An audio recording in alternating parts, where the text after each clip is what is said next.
Dobro večer. Italija je poslije 66 godina odlučila da otvori državni arhiv Drugog svjetskog rata. Rješili su da krenu u pravu malu reviziju istorije i da preispitaju ulogu svoje vojske u ovom periodu, pogotovo na području Dalmacije i Istre. Sad, pitanje je zašto je to nama vrlo važno. Odgovor je vrlo jednostavan. U tim istorijskim dokumentima mnogo je onoga što samo dodatno potvrđuje tezu o ustaškim zločinima nad Srbima, ali i otkriva nove detalje. Pogotovo one koji su danas bili sakriveni u bivšoj Jugoslaviji, ali i u podrumima Italijanskog državnog arhiva. Ovo je Dušan Bastašić. Danas živi u Banja Luci. Njegov otac Milan pričao mu je o zločinima na Pagu i sistemu ustaških logora Jadov. Krenuo je tragom tih svjedočenja. Gospić je još u vrijeme Austro-Ugarske bio jako i snažno željezničko čvorište. To je pogodovalo da ljeti 1941. to najjačim intenzitetom u junu i julu. Ovdje se slijevaju kompozicije marvenih vagona dovozeći zatočenike, buduće zatočenike, dovozeći žrtve sa cijelog područja NDH. Te kompozicije marvenih takozvanih G vagona sadržavale su 30 do 35 vagona, svaki od njih, u svakom od njih 75 do 90 ljudi, bez hrane i vode. Ti vozovi su putovali najčešće 2 do 3 dana. U tim kompozicijama marvenih G vagona, predviđenih da voze stoku, a ne ljude, ljudi su po 2-3 dana i noći, muškarci, žene, djeca, provodili bez hrane i vode na ovim užasnim temperaturama. Nemali broj njih je tom prilikom i završio svoj život u tim neljudskim uslovima i prema izjavama očevidaca te leševe bi samo na usputnim stanicama izbacivali iz vozila.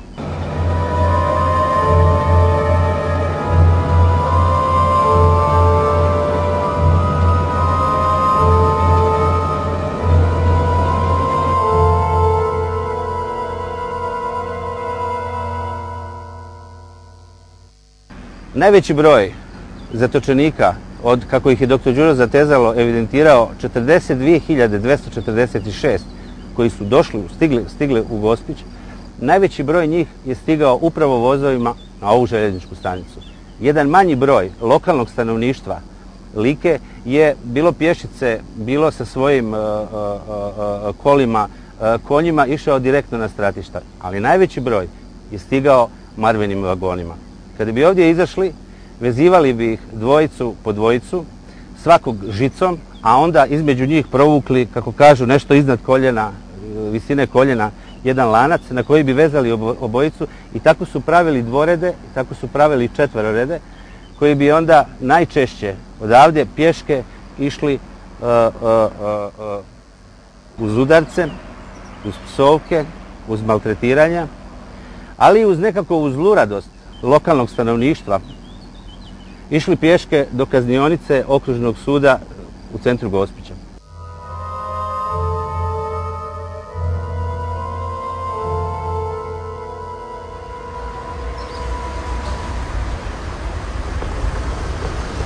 Grad Gospić nije slučajno odabran da bude centar prvog likvidacionog centra, pomno planiranog likvidacionog centra Nezavisne države Hrvatske. Pored toga što ovo područje obiluje bezbrojnim kraškim, bezdanim jamama, pogodnim za brze, efikasne likvidacije zatočenika, dakle zločine koje će, pretpostavljali su, ustaški izvršioci jednog dana biti teško istražiti. Ovdje je ustaški pokret bio prisutan praktično već od 30. godina. Dakle, križarsko bratstvo koje je postalo od nekih 30. godina je već u poslijepodnevnim časovima 10. aprila 1941. kada je formirana Nezavisna država Hrvatska počelo sa hapšenjem viđenijih građana, učitelja, trgovaca, bogatih ljudi, sveštenika ovdje u Gospiću.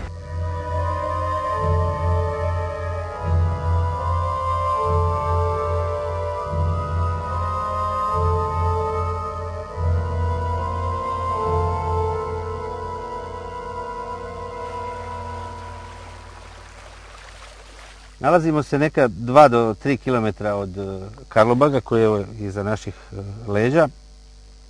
Ovo ispred nas je podvelebitski kanal, a ono preko kanala je otok Pag. Ovdje desno vidimo uvalu Slana, i to Baška Slana, Karlobaška Slana, u kojoj je bilo jedno pristanište gdje su iz Karlobaga brodicama, takozvanim bracerama, u potpalublju, to su nazivali u štivama, dovoženi zatočenici koji bi žene i djeca pješke iz Gospića preko Baških Ostarija stigli u Karlobag i tu ih utovarivali u te čamce, bracere. To su oni čamci za prevoz pijeska koji su se koristili, veći oni brodovi. Ili muškarce koji bi pješke, onako vezani u dvorede, prešli put do neke 40 km od kaznionice u Gospiću, došli u Karlobag, isto bi ih prebacivali, dakle, ili u ovu sjevernu uvalu Baška Slana, ili bi ih vozili ovdje oko rta Krištofor, ovaj rt na kojem ima jedna crkvica posvećena Svetom Krištoforu, gdje su takozvana Paška vrata. Dakle, zašto je baš to mjesto odabrano, šta mislite? Zašto sada kada se analizira poslije toliko godina, kakav zaključak se može donijeti? Dakle, sa one južne strane postoji takozvana uvala Paška Slana. I ovu Karlobašku Slanu i onu Pašku Slanu veže jedna visoravan, kamena visoravan, kako reče istoričar Sobolevski, jedan pakao u kamenoj pustinji. Dakle, to je jedan prostor na kome nema nikakove vegetacije. Taj prostor je zaštićen od pogleda i sa ove strane od obale, od Karlobaga.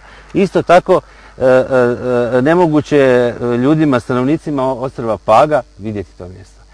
Takovo jedno mjesto je upravo odabrano kao zgodno mjesto, daleko dakle od očiju lokalnog stanovništva, daleko od očiju javnosti, potpuno, da kažemo, zavučeno, idealno mjesto za iscrpljivanje zatočenika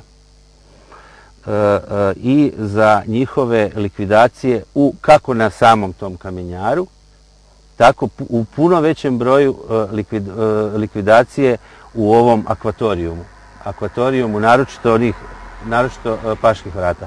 Prema istraživanjima zatezala, tu je pobijeno, kako on reče, ne manje od 8020 ljudi. Tokom 132 dana. Dušanov otac je preživio jadovno. Bar 40.000 Srba sa tog područja nije imalo tu sreću. I ko zna koliki bi bio taj broj da dogovorom tadašnjih sila osovine Dalmacija i Istra nisu došle pod kontrolu Italije. NDH je priznata od Njemačke, Italije i Japana, ali je cijenu platila Dalmacijom i Istrom. Prelazni period je trajao samo 132 dana i upravo u tim danima Srbi su na ovom području bukvalno istrebljeni. Upravo ovih dana bila je posvećena velika konferencija održana u Rimu u sjedištu Il Tempa, jednog od najvećih italijanskih listova. Tu je predstavljen dokument koji su još 1945. godine sastavili predstavnici tajne službe italijanske ratne mornarice.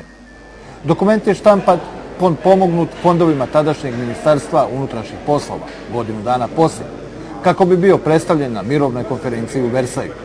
Italijani su imali namjeru da dokazima potkrijepe pregovaračku poziciju i da dokumentuju masovne zločine Titovih partizana nad civilima u Istri i Dalmaciji. To je vrlo važna dokumentacija, vojna dokumentacija koja je bila dugo sakrivena. Neki su znali da postoji, ali nisu smjeli da govore o tome.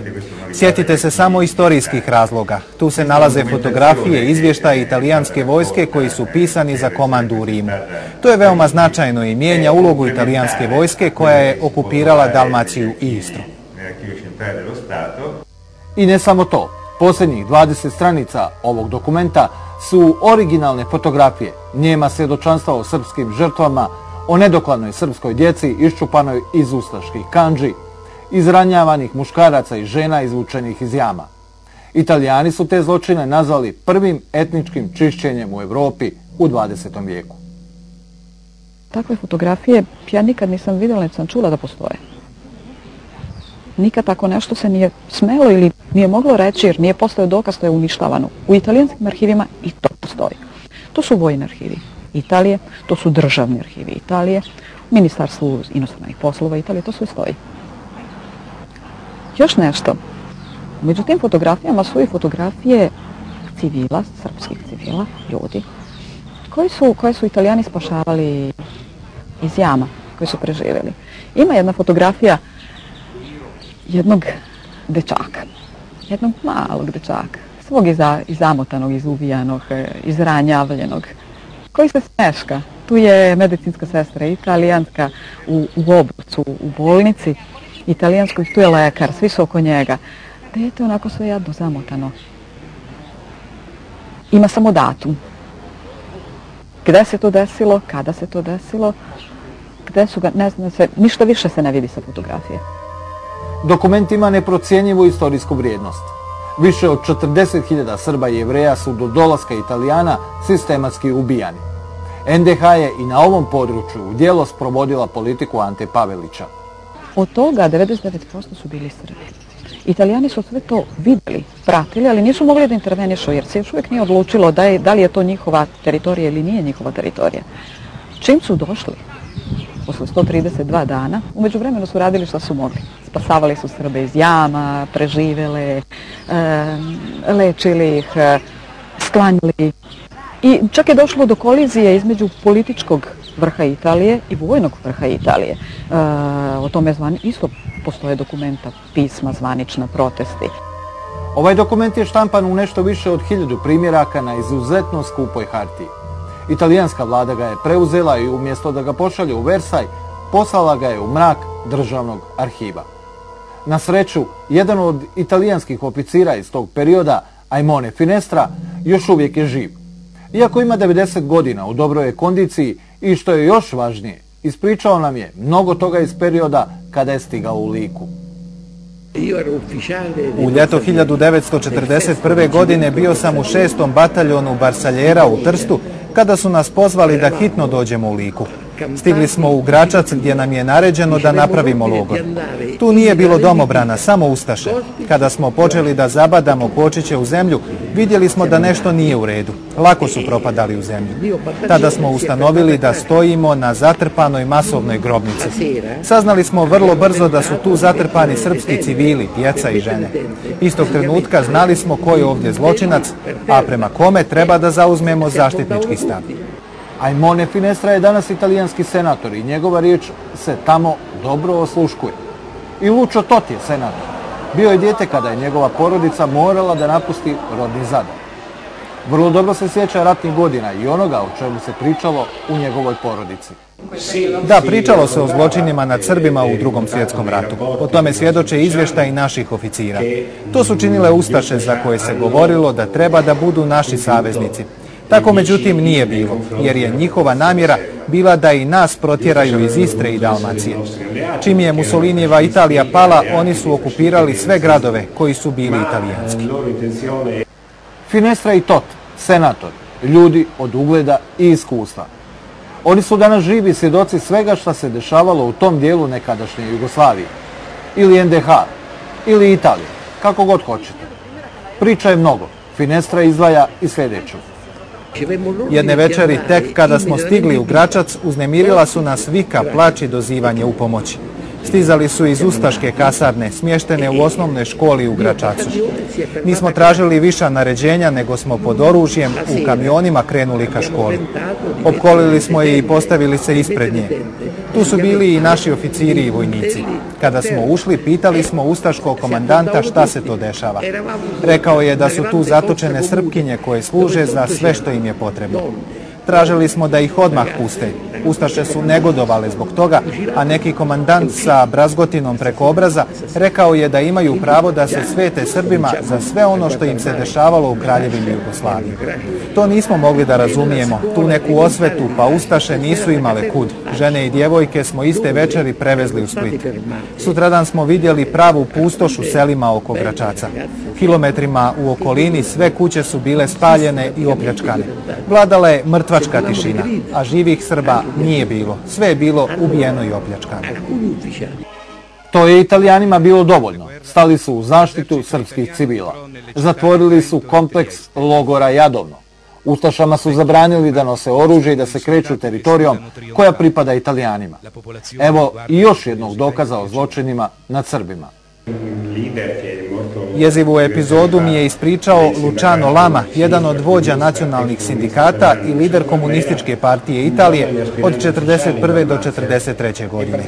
Tada je bio mladi oficir. Kaže da je jedne noći njegova patrola zaustavila kamion kod Zadra radi kontrole. U njemu su bili Hrvati u civilnoj odjeći, ali su znali da su u pitanju ustaše, jer im je bilo zabranjeno da nose uniforme i oružje. Ipak u kamionu su našli oružje. Tu među oružjem su našli i kutiju za cigarete. Kada su je otvorili, imala je želatinoznu masu. Kada su bolje pogledali, vidjeli su da su to bile oči. Vraćali su se iz pohoda na Srbiju.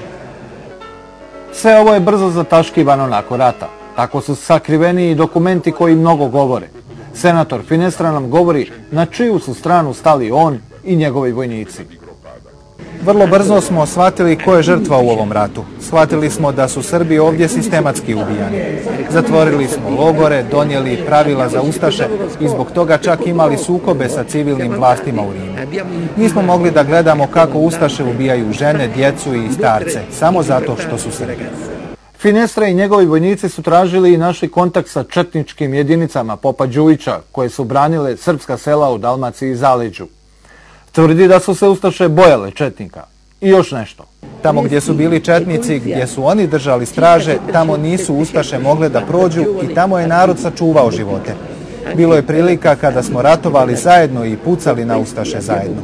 U onim rubnim područja, demarkacione linije, čak su se zajedno partizani i ustaše borili protiv nas. Kada se ovim svjedočenjima dodaju izvještaje italijanske vojske i fotografije ubijenih Srba, jasno je da slika o drugom ratu nije baš tako crno-bijela. I jasno je da je pišu pobjednici.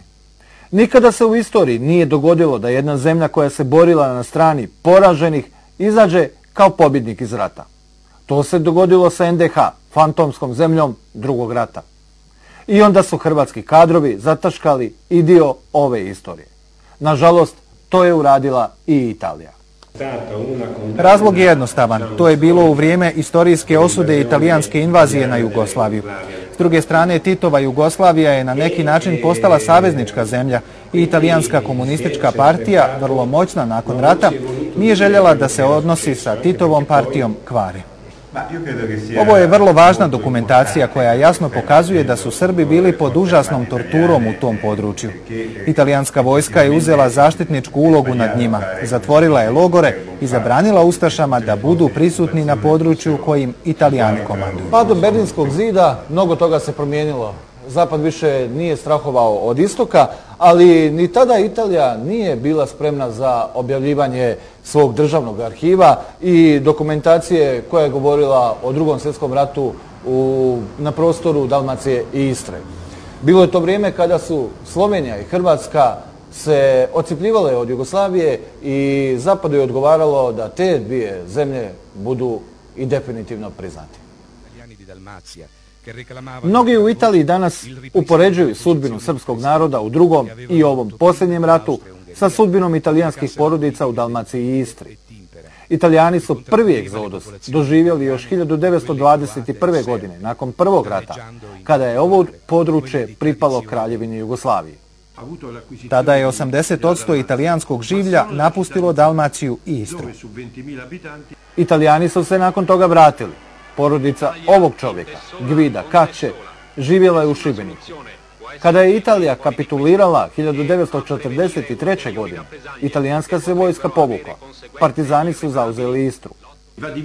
Tada su Italijani ubijani i bacani u jame, kako ih mi zovemo fojbe. To nije bilo samo u Hrvatskoj, to je bilo i u Sloveniji. Sva inteligencija je ubijena. Za samo mjesec dana našli smo 950 tijela. Iako za tako nešto postoji barem malo opravdanja, jer se dogodilo u sred rata, ono što je poslije nastupilo nema opravdanje. Pravo čišćenje je nastalo poslije 30. aprila 1945. godine. Za samo 45 dana 4500 Italijana je ubijeno u novim fojbama. Još ne znamo puni broj. Nestalo je 12.000 Italijana, žena, djece. Ljudi su masovno bježali. 350.000 Italijana je otišlo sa tog prostora. Mnogi od njih su se skrasili u Rimu. Ovo što vidite je nekad bilo predgrađe i ovdje su bile radničke barake. Tu su se doselili izbjegli Italijani. Danas je to moderan dio grada, ali su sjećanja priživo sačuvana. Postoje spomenici koji govore o njihovoj muci. Ali postoji i muzej. Muzej priča priču o početku i kraju italijanske istorije u Rijeci i drugim gradovima Dalmacije i Istre. Već 50. godina smo imali ideju o tome da napravimo nešto slično. Primjerke koje vidite dobijamo iz cijelog svijeta. Gdje god su Italijani iz Istre i Dalmacije, tako se stvaralo sjećanje, koje je sada zauvijek zabilježeno. Uspjeli su da skupe sva imena izbjeglih i oni koji su zauvijek ostali u zločinima. Egzodus Italijana je bio potpun, pričaju nam Italijani iz Dalmacije. Cijela mjesta su ispražnjena. Zamislite Riječane iz grada koji je bio toliko napredan da su ljudi govorili po 4 jezika. Velike luke, modernog i kulturnog centra. Zamislite te ljude sa zavržljajima u ruci. O svemu se dugo čutalo. I o zločinima nad Srbima i nad Talijanima. Nazivaju ih etničkim čišćenjima koje Europa nije zabilježila. I oni govore o odnosima italijanske vojske i ustaša, odnosno NDH. To je bio konfliktan odnos jer su se sukobljavali interesi. Moj otac mi je pričao da su ratovali zajedno sa Srbima protiv ustaša i partizana.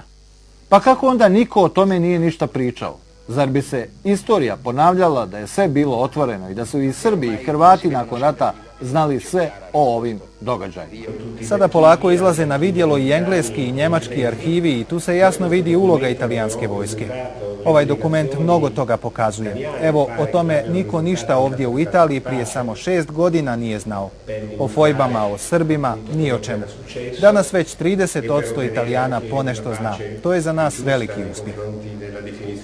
Italijani su ustanovili čak i dan sećanja od pre 10 godina i počinju da izlaze nova dokumenta, nove informacije, nova svedočenja koja daju potpuno jednu drugu sliku o dešavanjima, o istoriji koju smo mi učili, koja se pisala u posljednjih 70 godina, maltene.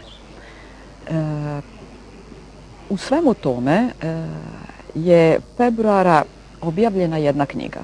Objavljena je kao knjiga, ali to je dokument, zvanični dokument italijanske vlade, koji je sačinjen kao dokazni materijal za mirovnu konferenciju koja se održala u Parizu 1947. godine.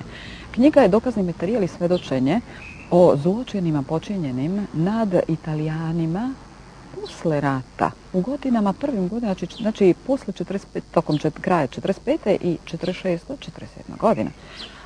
Zločini koji su učinjeni od strane Titovih partizana. Istina se prečutkivala iz političkih razloga. Da se onda govorilo o tome, bila bi ugrožena kredibilnost italijanske komunističke partije.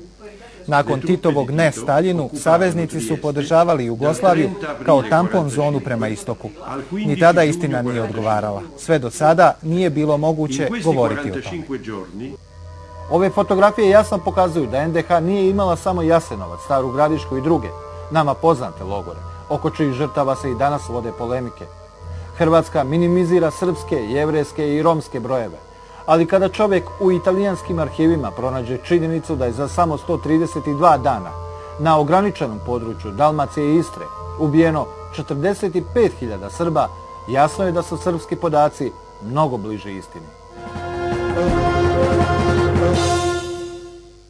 Desno od nas je stara austrougarska zgrada, takozvani Gericht, koja je 1941. godine dobila jednu novu namjenu. Naime, u drugoj polovici aprila, kada je za velikog župana postavljen ustaški emigrant Jurica Frković, kaznionica okružnog suda u Gospiću pretvorena je u logor. Dio njenih prostorija koristili su ustaška vlast. Dio prostorija je pretvoren u zatvorske ćelije. Međutim, najveći broj zatočenika je boravio u samom krugu ove kaznionice, ove jedne četverougaste zgrade. Prema tome, ovdje su se slijegale kolone zatočenika sa željezničke stanice u Gospiću gdje su dopremani marvenim vagonima. Ovdje bi provodili u ovoj zgradi koja je imala kapacitet negdje do 5.000 zatočenika. Provodili bi dan, dva, najviše 3 i prema izjavama svjedoka ovdje bi tokom dana u 2 navrata, jedanput ujutro i negdje poslijepodne oko 4 sata, rijetko gad i po noći, zatočenici koji bi prethodno bili izmrcvareni, vezani opet žicom u dvorede i sa lancom uzduž kolone i odavdje bi pješke dakle, kretali se u smjeru Baških Oštarija, u smjeru Karlobaga, a onda bi dio njih dakle, bio usmjeren kod sela Trnovac, gore uz Velebit prema mjestu Jadovno. Moram napomenuti da su likvidacije vršene odmah uz kraške jame koji su se nalazili i uz taj put. A dio zatočenika je nastavio svoj mučki put 40 km dugom trasom preko Baških Oštarija do Karlobaga, odakle su onda takozvanim bracerama, brodicama prebacivani na ostrvo Pag, dakle u logor Slana i u logor Metajna.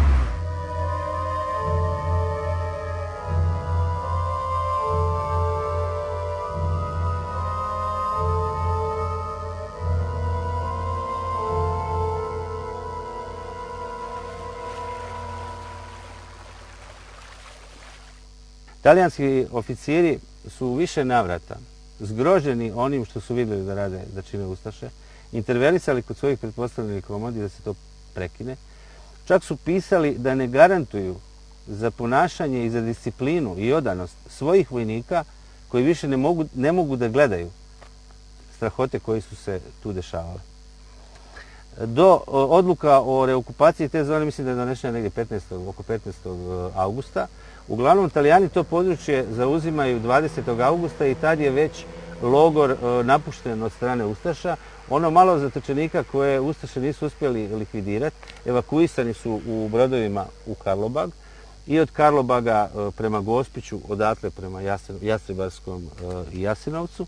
Međutim, ipak jedan broj zatočenika je neposredno pre zatvaranje logora likvidiran i plitko zakopan u Paškom kamenjaru.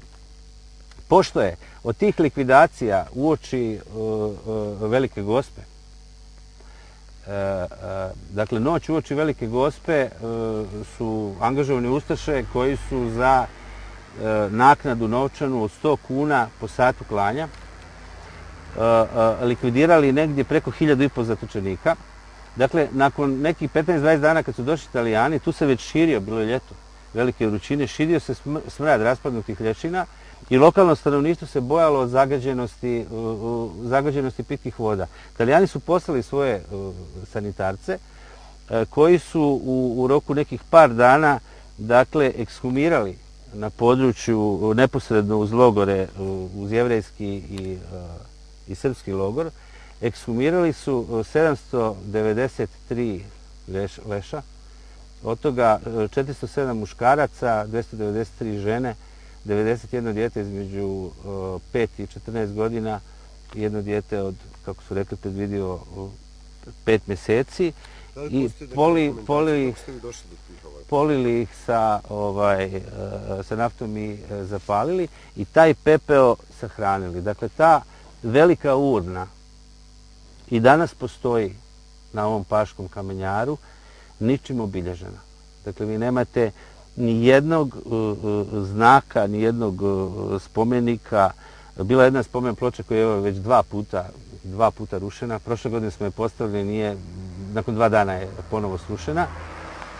Vi tu imate turiste koji najnormalnije se ljudi i pozivaju turistička zajednica, poziva ih da dođu, da uživaju u uvali Slana. Evo citirat ću, kaže, dođite i osjetite tu mističnu tišinu koja tu vlada, koju prekidaju samo povremeno krici galebova i orlova koji se tu gnjezde. Zovu ljude da uživaju u ronjenju uz tu Pašku obalu, uz obalu rta Slana, a u tom podmoru, na tom mjestu, najveći broj od zatočenika od ovih 8000 pobijenih, upravo pobijen tu, na način da im je vezan kamen oko vrata, da bi ih se udarilo nogom u predjelu grkljana ili grudnog koša, razrezalo stomak da ne bi isplivavali i bacalo u more. Ove podatke, dakle, o talijanskim ovim intervencijama našao sam u knjizi profesora Ante Zemljara, ali sam isto tako preko Talijanskog muzeja rata, iz njihovog arhiva, dobio sam preko 300 dokumenata koji, i dao sam da se to većim dijelom već prevedeno, gdje to apsolutno piše i pokazuje plemenitu ulogu talijanskih vojnika u ljeto 1941. godine ovdje na otoku Pagu. I koliko je danas važno da se zna o svemu ovome? Da li smo zakasnili? I mi, i Italijani, ili još ima vremena da se prave dimenzije svih ovih zločina saznaju? Ili da se možda promijeni uloga italijanske vojske ili četnika za vrijeme Drugog svjetskog rata? Ne znam. Samo mi se čini da priča o Drugom svjetskom ratu, pa i događajima nakon toga, nikada neće biti ispričana do kraja.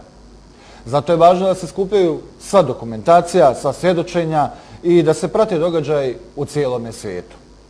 Neka zato i ova emisija bude motiv više našim istoričarima i svim relevantnim faktorima za predaniji rad i zanemarivanje ideoloških pretpostavki. Laka